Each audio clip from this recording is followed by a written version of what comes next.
Isang bato na parang hugis diamond. Ano ang kahulugan? Intro muna tayo. What's up? Hello guys, isang mapagpalang araw sa ating lahat. Ito pala ang aking nakita. Isang bato na parang hugis diamond. Ano ang kahulugan? Siya ay nakaturo doon ang kanyang tuloy sa may butas sa malaking bato guys. At ngayon ating i-compare sa bato na ipinapadala sa ka-TH ni Sir Idol Surigao Sun.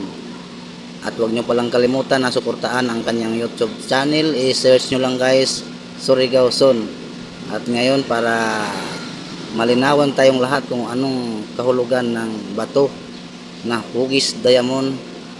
At sana mapagbigyan tayo ni Sir para marami tayong mga kababayang matulungan kung sakaling makakita sila ng ganitong klaseng bato. Ating panoorin ang kanyang video. Let's go! Guys, mga katiyats, napakaganda rin ng treasure marker na ito dahil nandito ang dalawang big boulder marker.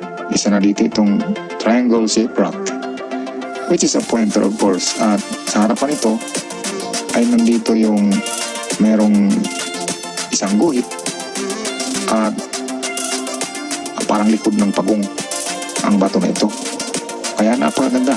Like, share, subscribe, ETV Vlogs, tara sakay.